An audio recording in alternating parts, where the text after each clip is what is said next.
Hey guys, welcome back to Khanvolution. My name's Khan, and right now I'm going to be sitting down to check out the season finale, episode 8 of the Wheel of Time series. If you guys haven't checked out any of my reactions to any of the previous Wheel of Time episodes, 1 through 7, or my reaction to the origin stories, the first two, the links are down in the description below, as well as up here, so you guys can go and check those out before joining back with me. If you guys are enjoying watching Wheel of Time with me, don't forget to subscribe, like, share the video with any other fans of the Wheel of Time series out there. After watching this episode, I'm going to immediately jump into the books. Actually, by the time this episode has dropped onto YouTube and you guys are watching it, I will probably have completed a good chunk of the first Eye of the World book already. Yeah, so I'll probably release my thoughts on, like, you know, after I finish the first quarter of the book, I'll probably release another video about what I think about, you know, the book in comparison to the show, as well as just material on the books alone. And yeah, because I'm very much enjoying the TV series, but I do know that since it's an adapted work, the original source material is going to be 100 times better. And that's what most of you guys in the comments are saying. Even though you guys are enjoying the series in your own ways, that you guys are very adamant about how much superior, how much more superior the original content by Robert Jordan is in comparison to the Amazon, you know, adaptation. But that being said, I'm gonna approach both in its own unique light. I've never actually, you know, delved into it, so I'm very much grateful to this show for introducing me to this crazy awesome new fantasy world that it can delve into. Not just one book, not just two books, but 14, bro. Or I think that's 14, right? I could be wrong. Anyways, but what happened last time, basically we figured out, you know, Randall Thor is freaking, we got all that lore on Randall Thor, bro. Dude, with that awesome cold opening of Rand's mom being the Aielman, and, like, you know, being like during the I guess the war that I guess the Aielmen were fighting individuals, like where Tamal Thor, the army that Tamal Thor was a part of, and he helped give, you know, birth to Rand, and, you know, unfortunately the mother died and he raised Randall Thor. It's just, it's so much of like a, you know, like the chosen one, a prophecy sort of story, you know, birthed in the midst of a battle in front of a giant mountain, you know, on the precipice of, like, you know, this crazy ass, you know, event that's taking place. And it's so awesome. And after I watched the origin story of what happened to the, you know, like thousands of years ago, it made that much more sense. So I'm excited to jump into more lore, definitely about Randall Thor and other characters. Man, Randall Thor, dude, it's so freaking cool. Rand is, I didn't originally like Rand in episode 1 all that much. I didn't hate him either, but it's not like I just didn't know him that well. And I think what the show has really done well is made me really appreciate and like Rand over the couple of episodes, and then with that epic reveal at the end. Anyways, I'm talking too much. I'll chat more on the flip side after watching the episode. Let's go ahead and dive into the season finale of The Wheel of Time, episode 8. In 3, 2, 1, sun. 3,000 years? What the fuck? Dude! Visual lore, bro! Visual lore! That's him! That's the dragon! From the origin story. Man against woman. Bebe! Cage the Dark One. Oh. So the Dark One isn't originally exposed to the power of the One Power. And that's what happens.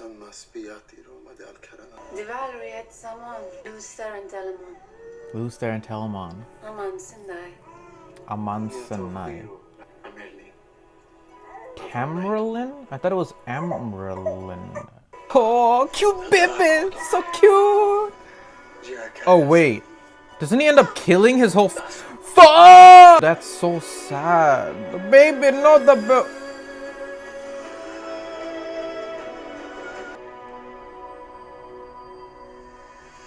visual lore, bro. Damn, the world was so much more advanced back in the day. Randall Thor! Oh shit! Don't touch anything here. The blight is a rot. How do you not touch anything? Consumes everything in its path. We're getting closer. What are those? The 7 towers of Malkier. That's what Lan said he was born. Right. It looks like it's been that way 1,000 years. 40 at most. Oh shit. It's spreading faster, the blight. Was it hard to leave him behind? Oh, like leaving you going behind, bruh. You need to keep up your strength. It's like, yeah, drink that shit and shut the fuck up. You would let me go without you. You bring him back. You are a remarkable woman, Wisdom. A wisdom never weds. But if I go to Khanvolution, maybe I'll be something other than a wisdom. Oh shit! Loopholes, bitch! Loopholes! I will hate the man you choose, because he is not me. Okay, calm down, boy. You are as beautiful as the sunrise. Alright, let's not get cringeworthy, bro. What? Oh, so if you linger too long, the blight gets you. It was the dark one. No! No! No, this is a dream. This has gotta be a dream. I wouldn't have expected it would be you. Holy shit. Hey! Holy shit! That's better. He looks like my AP history teacher. You look nothing like him. Still, you're him. Who is this the dark one in human form? Does it matter whether you're asleep or awake? Here we are, finally having a conversation once again. Coming for me with a single Aes Sedai at your side. The last time you came with 99 companions, and still you failed. Do you have any idea what you're doing? Your He does father's not give a been shit. dead a long time, boy. 1004, right? Yeah, he's not your dad. Well, he's your dad, but he's not your father. Every turning has its little surprises, I suppose. This is a dream. Turning of the wheel. Stubborn as ever, lose. We tell you what those women never would about what it means to be the dragon. This is a dream. Shit, I've never done that in a dream. What? What did you dream? Did he say to you in the dream? This is about you. You always have a plan. This is a sangria. Thousands of male channelers put the entirety of their strength into this one small object. Oh shit. It'll increase your power 100-fold. Really? Sangreal. And what do I do with that power? You put him back where he belongs, where his touch can't reach the earth for another 3,000 years. This fool is untrained! How the hell is he supposed to do that? You thought it would be Egwene, didn't you? So did I. Yeah, that's Rand's thing. He sees the good in his friends, like the possibilities. Will you teach me how to channel? I can't. Every time you touch the source, it'll take you closer, closer to the madness. So she can. When you face him, the fear, the adrenaline, you'll embrace the one power whether you want to or not. How can you be so sure? There was an Aes Sedai at the White Tower when I was a novice. I was having trouble channeling. She came to my room at night, and she beat me with the one power until the pain and the fear was so overwhelming. I wrapped the power myself and I stopped her. Freaking Aes Sedai boot camp? Holy shit. When your life's on the line, the power will be there. When it comes to you, you channel it into the sangria. Hype rising, let's go! Can't you at least tell us if he's going to be alright? It's not how it works. All I know is that everything I've ever seen, they've all come true. Huh? What the hell happened to her? Oh shit, all of them! Oh shit, it's an army! The way to stop that army is to stop the Dark One himself. Oh shit, there's gonna be a battle on two fronts. So there must be at least 5,000 to 10,000. Oh shit. Still more Trollocs pouring out of the right. Damn! This finale. There are dark friends inside our walls. Oh shit, they're sabotaging them from the inside too. Is Padden Fane one of them? No, but he was being escorted last time by soldiers. I'm not sure. Holy shit. Isn't it? I know this place. You said that whoever goes with the dragon to the afterworld will die there. Oh boy. Stay. This is her journey too. Land boy, land boy. Oh, a king and his kingdom. The king hath returned. Runes, bruh. What was this place? Filled with all that lore. Every record of its existence was purged from the White Tower's libraries by Dark Friends. Oh no, lost to lore. Do you remember this place? Oh, you guys told me in the comments that's the symbol of the Saidin and Saidar, right? The yin yang. Oh shit, he sees himself. I fought someone here. The dark one. But it looked like a man. It was here. In the center. Whoa. There you are. Oh boy. Damn, what a view. Holy shit. Will. It's showing what he wants. That's such a cute baby, dude. Lou Theron's baby, and now Rand's a baby. Oh, look at that cute little baby girl, bro. What did you think would happen? Oh, shit. What is he doing to her? Wait, what just happened? No, the one power is there, just at the end of your finger. She can't use the power. But you can't quite touch it. Did she just get gentled? Oh, shit. Shinar. Whoa. What are you guys digging up? Yeah, you need every single nuke you got. Oh shit. Oh shit. Whoa. Ooh, damn, this music is good. Dude, I gotta check out the soundtrack once this show is done. Ooh. Shit, look at this. Dude, fantasy TV shows have come so far, you know? Oh shit, they're piling on top. No ladders. Dude, there's only 3 channelers. Plus 2 novices. Moraine's too. And didn't she like fail to become an Aes Sedai? We basically have 5 amateurs. Sort of. Oh my god, this baby girl is too much, man. This is her, or a version of what could be her. What do you mean? Uh-oh. Did no one tell you what you could do? Okay, yeah, what? Okay, About the power inside you. yeah, explain to me the dragon. What is the dragon Make exactly? the world in your image. Make it whatever you want it to be. Wait, can he manifest I'll reality? show you how. Is that the dragon's power? Because I know he's like supposed to be the strongest Aes Sedai, male Aes Sedai. You didn't think I'd come here without knowing what I was walking into, did you? Ooh. We both know you can't escape this place without his help. And if he doesn't choose tonight, Okay, so the Dark One needs him. Damn, getting showered with arrows. Whoa. Oh shit. Dead? Lord Agelmore. Everything that means anything can be gone in an instant. When the Dark One activates I thought you didn't think she was his powers, it almost feels like electricity in his fingertips. Kind of different than the sort of watery, weavy sort of effect of the Aes Sedai. How do I make it real? Oh no. Is that how this season ends?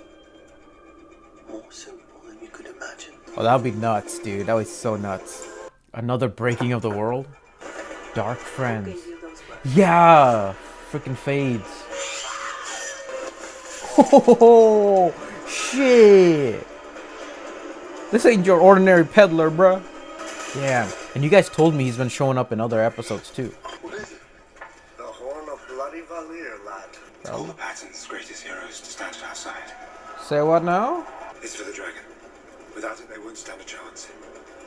Whoa. So they know Rand's the dragon. Oh shit. Combining their powers in one.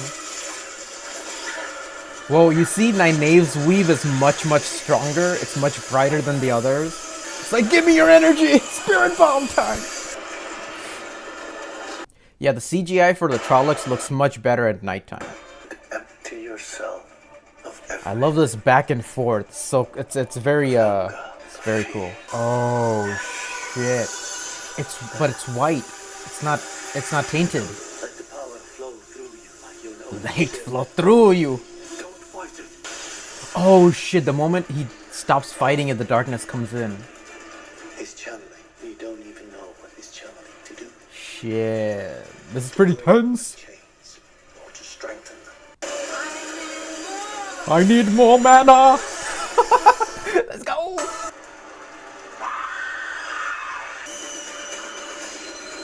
What you gonna do, Randall Thor? Whoa, that looks epic.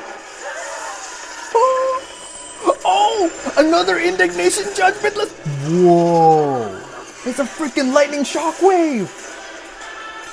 Okay, that music is dope. I gotta really listen to the soundtrack. Holy shit. Okay, you might all want to stop now. Oh shit, the Sangreal. Let's go. Hype. You can remake the world in your image, boy. What about machines? Oh, The whole season's been building to this moment, I He guess. doesn't. Rand cares about all of the people in his life. Doesn't care about him. That's not Milo. But he's not doing anything to stop him. Oh, shit. Boom, bitch! He smiled at the end. No, not the ogre. Ogier. No, not Loyal. Meanwhile, these guys are... That's what Min saw in her vision. To be a woman is to be always alone. No, she's gonna die? We all stand with you. Dude, I got chills. Those are her first lines in the series. Or did she take it all into her?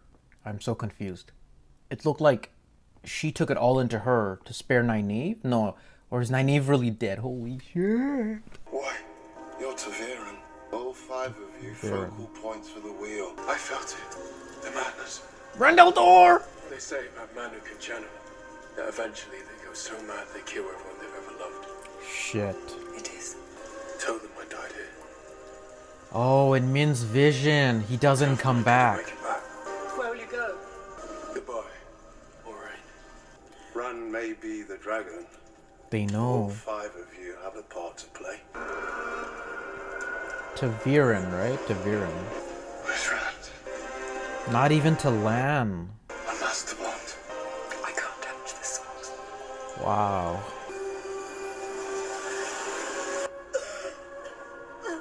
Really? Damn, where's he gonna go? Dude, I need to know how the story progresses. I cannot wait for season 2. I thought that Hearthstone couldn't be scratched. Hearthstone. That nothing, not even the one power could break it. That this wasn't the last battle. I don't get that. I fear it was the first. Why? What's the significance of the stone? I guess we'll learn in later seasons. Quendiar. So many new words. Quendiar. Oh shit! What the hell are...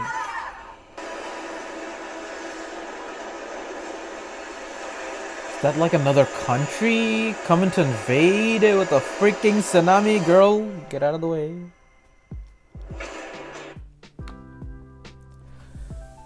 Okay, wow. I did not expect there to be a crazy ass, like, huge battle taking place right at the end. Usually they save major battles for like later seasons because usually due to budgetary constraints and whatnot, and you kind of felt that a little bit in these episodes where the CGI for the Trollocs, especially during the daytime, were a little bit wonky, you know what I'm saying? But overall, I mean, this finale and this series overall shows you how far like fantasy television has really come. I mean, this is like, you couldn't even imagine this level of, you know, computer generated figures and all this stuff like 10 years ago. It was just not possible. I mean, that's where Game of Thrones sort of really brought it to a new level. It brought fantasy to a whole new degree of, you know, storytelling and just visual design and everything. So to see that as like sort of like a framework which a lot of other fantasy shows can build off of, to see like the new quality of fantasy in television, that's pretty damn good in terms of, you know, I mean, it definitely feels like they could have polished it a little bit more, the CGI. I'm just talking about the CGI right now. But I assume that a lot of the lackluster quality of some of the scenes was due to the, you know, the COVID outbreak, and a lot of the, you know, they had to rummage through the last 2 episodes and sort of put them together. Plus they were short an actor, and so they had to like improvise the storyline a little bit. I can definitely see that impacting these last 2 episodes, even though last episode was my favorite out of the season so far. As far as season finale and as a series altogether, like, I think this is a really good show. I think, however, the finale might be the weakest in terms of, and I'll tell you why I think it's the weakest. And it's not because I'm not a critic. I don't know how, you know, I can't really judge a series like, you know, critically in terms of like all these different qualities. The reason I have a problem with this episode specifically, which I don't have with the others, is the fact that they brought Nynaeve back to life. I felt like, you know, if when Nynaeve was sacrificing her life with that huge thing she was saying, it's like, you know, to be alone is to be a woman is to be always alone and to be never alone. You know, they're always with you. It's like no matter where you are. That was her first few words in the episode 1. So I thought, you know, the way she said her goodbyes with Lan, and the way that, you know, she was trying to take the energy into herself, I thought this would have been like an epic way for Nynaeve to go out, at least in this episode. I don't know how important Nynaeve is to the main story of, well, as Patton Fane describes it, she's one of the spokes on the, no, she's one of the wheel, I forget the name, starts with a T, but she's one of them, right? Well, and you usually get 1 or 2 within one generation, but this time there were 5 in one village that they were raised together alongside the dragon. So even though Rand's the Dragon Reborn, Patton Fane said they all have a role to play, which makes sense since they all have these unique sort of abilities and powers. Matt's sort of drawn to the dark. Perrin's got this weird thing with wolves. Nynaeve is the most powerful channeler the Aes Sedai have seen in 1,000 years. Egwene is, you know, talented with, you know, channeling on her own right, and she's done it quite a number of times already. And Rand is obviously the Dragon Reborn. Oh, dude, the way we saw the dragon in the beginning that was pretty awesome. The way that he was talking to the Tamerlan seat, and the reason for that scene was that so we could recognize the dragon when he showed up later in Rand's memories, when he's actually at the Eye of the World. So interesting thing, like, you know, the way that another funny thing is that the way the Moraine described the blight, it's like this sort of miasma or this level of like dark energy that sort of encapsulated the 7 towers of Malkier, and it's making its way slowly to the city of Faldara, and because it's spreading much faster, Maureen saying it's another sign that the Dark One's power is rising. So that being said, you know, she said not to touch anything, but I'm like, how do you not touch anything? But then in the dream, it felt like touching something, it's more like if you linger there for too long, the vines sort of grab you and you know, start to infect you. But if you're able to continuously keep moving, you're able to avoid that sort of. But I think visually the blight looks pretty damn awesome. I'm glad that, you know, there was that moment where Lan got to see his 7 towers. It's kind of like, you know, he could linger there and look at it more. It's his lineage, it's its legacy, it's his throne. But, you know, Moraine's more important. He just like looks at it for a second, then he has to go because, you know, it's his new life. You know, last episode he told Moraine like he had nothing before, you know, and he finally has something because of her. And even at the end, you know, he could have stayed with Nynaeve, but he chose to go to Moraine. I mean, it just shows his level of, you know, the dedication to his Aes Sedai, his level of dedication as a warder, which is another theme that's really been pummeled into us over the course of the episodes 4, 5, and 6, with, like, you know, Stefan's character arc and how strong the bond is between an Aes Sedai and their warder. Although, yeah, like, I'm surprised that it was Nynaeve who led Lan to to Moraine, because I mean he's her warder, so shouldn't he be able to like find him regularly? Anyway, those are just nitpicks. Like, I think I like this episode overall, but I think it's still the weakest just because and the way the Rand's power was displayed, I think was very much, it wasn't like very high octane energy. It was more of a symbolic and sort of psychological warfare that he had to overcome in order to beat I'm assuming that was the Dark One, or was it one of the Forsaken? I don't know. They really mentioned a lot about the Forsaken, and one specifically is Shamael. So we didn't really see him at the end, unless that was him or was the Dark One. I don't know. That's still kind of confusing to me, because even Rand wasn't sure. It's like he said that he thought he fought the Dark One here as Lews Therin Telamon, but it took the form of a man. So I don't know. I'm assuming the Dark One can't take the form of a man, so I'm not 100% sure on that. Back in the old, about 3,000 years ago, I love when the shows do this. When they go back 3,000 years, we see how highly advanced their technology and civilization was. And Lews Therin was telling that current Tamerlan seat. I'm still not sure if it's Amyrlin or Tamerlan seat, but he tells them that, you know, if men and women had combined their powers and fought the Dark One together, they might have been able to just seal the Dark One without having the power be tainted. But, you know, the Tamerlan seat said, no, if you expose the Dark One to the One Power, he will ooze in his influence, which he ultimately ends up doing, and sets the world, you know, the world back 1,000 years, you know. And I would have liked a scene between this version of the Dark One and Luce Theron. I would have loved to see that scene, and I think it would have made the final scene between Rand and the Dark One meeting once more that much more impactful, because he's, you know, he obviously met him before. He constantly calls him Luce, you know. But I think it would have been cooler to have a longer, you know, little prologue to this episode and see that conversation taking place between the Dark One and Luce there. That's how I would sort of change the episode. In terms of like the Aes Sedai lightning powers, that was really epic. I wonder how much of this changed in comparison to the books. I mean, I'm looking forward to finding out if it's as epic as it kind of was over here.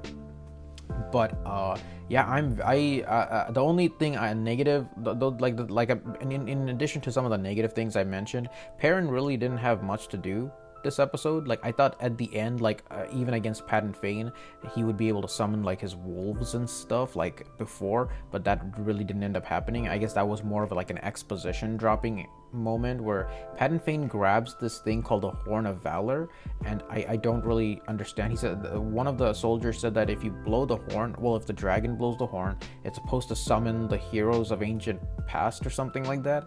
So that sounds super epic as hell, but it's kind of one of those things that they just introduce at in the end of the episode, and it's just like, what? Like, we didn't get any information about this previously, so it kind of just is dropped on us, and Padden Fane comes to steal it and stuff. So I want to know more about what this horn is and why it's significant, why the dragon needs it, you know, and does Moraine know about it, and, you know, I don't know how important it is to the story and whatnot, but it seemed very important for Padden Fane to like sneak in and, you know, kill everybody. And is Loyal dead? Holy shit, I gotta look. I need to read the book. Loyal cannot be dead. Loyal, bro, he's one of my favorite characters in this series. I don't want him to go, but I'm very excited to jump on the books and see the differences between. I'm pretty sure any sort of I'm pretty sure like the questions I have about like the horn specifically is like probably will be answered in the books and stuff. But yeah, like even at the end they talk about this Heartstone or something, and then they didn't really like. I don't really understand what that is about, so I really do need to read the books. I need to read the books to fully understand. You guys can explain in the comments. We're all remaining spoiler free, since I am going to read The Eye of the World anyway. Just, you know, if there's any questions that I'm having at this moment and you guys are able to explain it within the scope of remaining spoiler free, then feel free to. That yin yang symbol, some of you guys mentioned before, is a symbol of the Aes Sedai. You guys mentioned, like, you know, the black is supposed to represent Saidin, right? Yeah, Saidin and Saidar. And so, I like that the Dark One was dressed in both black and white. It sort of represents both dark and, you know, dark and light powers. At least one thing stayed intact this whole season is and I'm very happy about, is that Rand's character arc. Rand throughout all the episodes has really been fundamentally paying attention to his friends, and he loves his friends, not just Egwene, he loves all his friends. He was willing to sacrifice himself and leave and never come back just for the sake of keeping his friends, you know, safe. I'm sure he wants to be with his friends. He wants to create that life he saw with Egwene, but, you know, he respects Egwene too much to be, you know, to create that sort of reality. He knows what his friends want, like Matt, Perrin, Egwene, like Nynaeve, all of them. He'll do anything he needs to do for them, and that funnels into his choice to overcome. It's his trust in his friends, it's his respect for his friends that, you know, lets him overcome the darkness. And I'm assuming that black ooze was the madness itself, sort of coming in when he lets go of his powers. And so that was pretty cool. But at the end, you know, obviously we see that, you know, when he blasts the One Power with all his might into the Sangreal and destroys the Dark One, I'm guessing, he smirks at the end, so I'm guessing maybe that's what he wanted all along, for him to use that one power, get closer and closer to the madness, because that's when, you know, I guess total destruction. He's the dragon, he's gonna unleash all chaos if his magic goes to unprecedented level. So I'm curious to see where Rand will pick up with Rand's story in the next season, and who these new pirates are. They look like crazy ass pirates who can also channel, wearing crazy armor with like spiked up ships and sending a huge tsunami onto that little poor girl.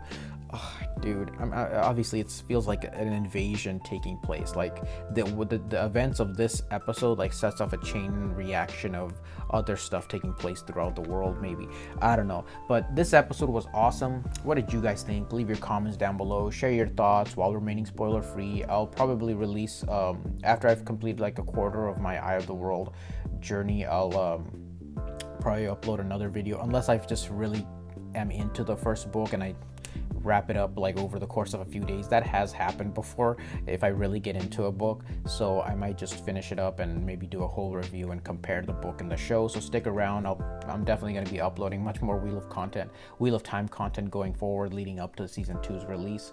So hope you guys are having a wonderful day or a wonderful night wherever you guys are. I'll see you guys later in the next video. Peace. Thank you guys so much for watching, and if you enjoyed this video and would like to see more like it, please subscribe, hit that like button, and feel free to share the video, and I'll see you guys next time.